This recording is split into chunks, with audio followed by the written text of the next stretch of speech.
wrestling fans. Today is Thursday, March 7th, 2024. I am Let's Rock. Thank you for tuning in this morning, for downloading. I just want to say thank you for everyone tuning in on this Thursday morning, and I hope everyone is having an awesome Thursday so far. Last night there was a new episode of 360 Wrestling Fanatic, talking all about last night's AEW Dynamite, which featured the fallout of last Sunday night's AEW Revolution pay-per-view, which included a new entrance, a new Dynamite logo, and a new theme song, and some storylines have progressed quite well, I thought. Looks like Wardlow will be cashing in his title shot from winning the All-Star Scramble. Will face the AEW World Champion, the Samoan Submission Machine, Samoa Joe, next Wednesday night at AEW Big Business in Boston, which, like I said last night on 360 Wrestling Fanatic, I'm sure Wardlow and Samoa Joe will have a fine match, but I don't see Wardlow winning the world title right now. And like I always said, or also said last night on the podcast, is that I really believe that now is the time to put the World Championship on Swerve Strickland.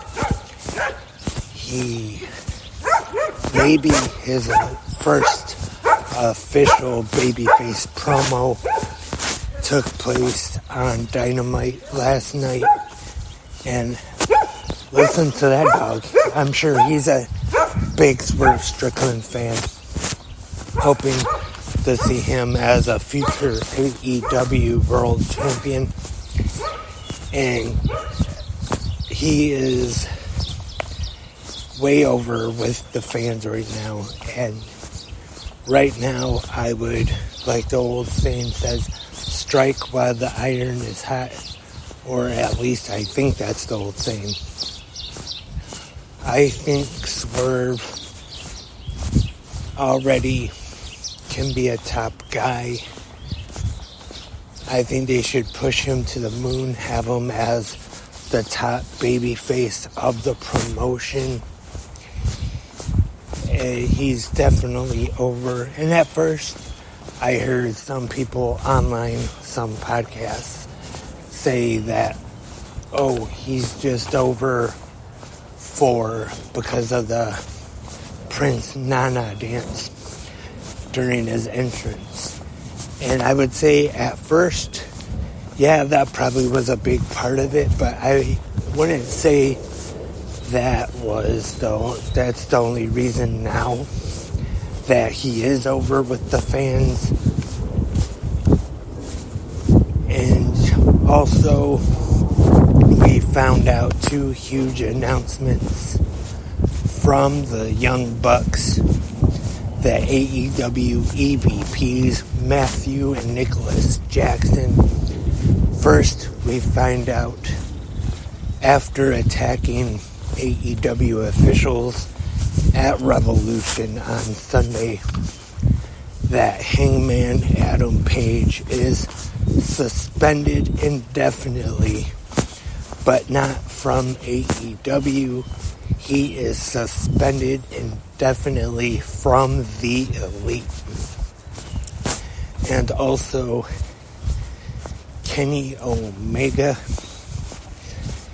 who they say has been missing dates, and Excalibur explains on commentary that was due to illness. And he's not just suspended, but he is fired from the Elite. And then at this time, we see the official AEW debut of the Rainmaker, Kazuchika Okada.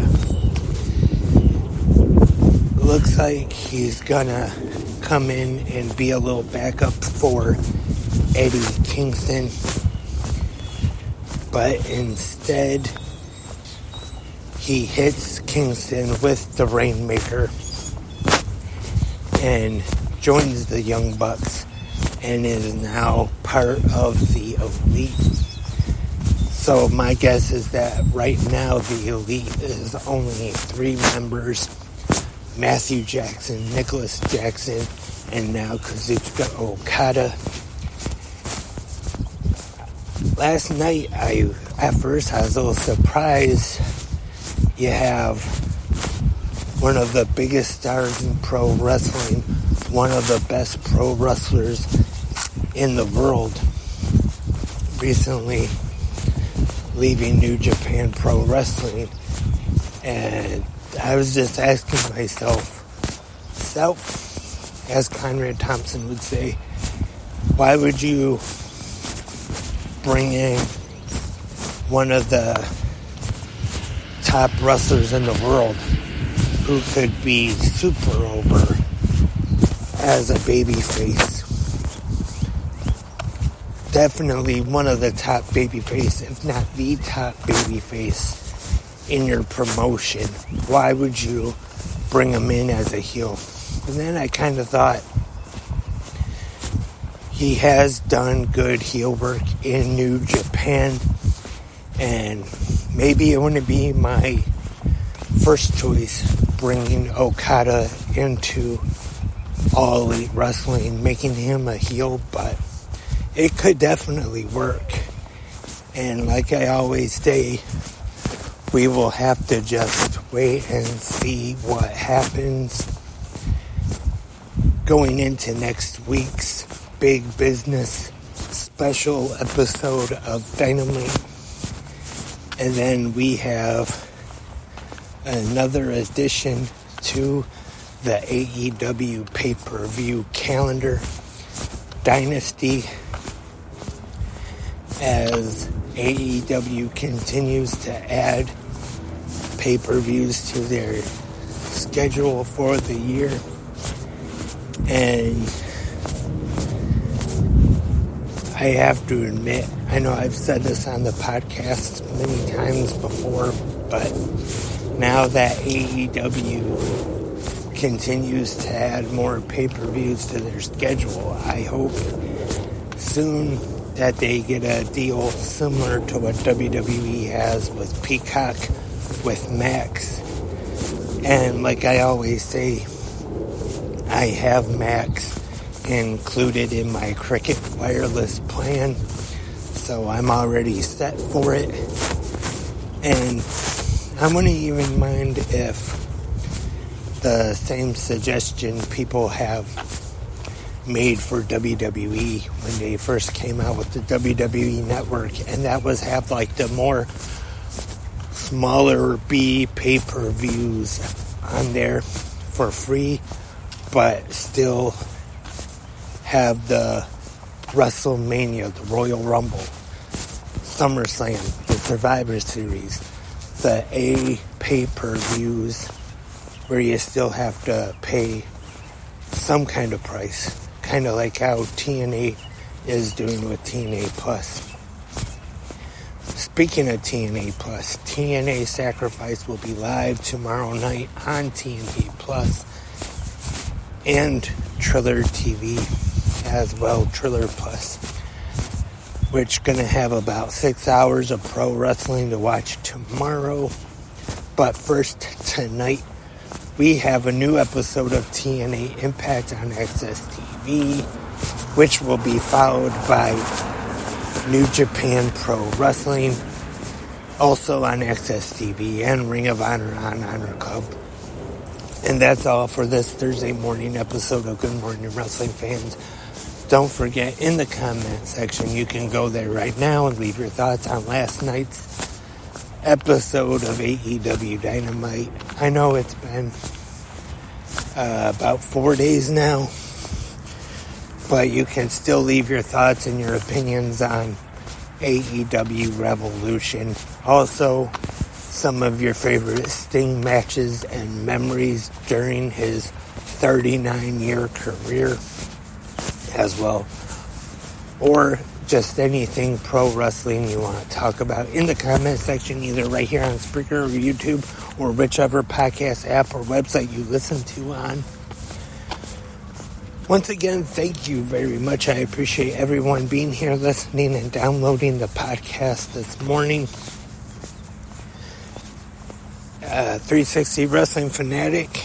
I'm not sure when there will be a new episode, but hopefully soon. But I will be back tomorrow morning for the Friday episode of Good Morning Wrestling Fans, and I will preview tomorrow night's SmackDown, Rampage, and TNA Sacrifice. And until tomorrow morning, have a great pro wrestling day.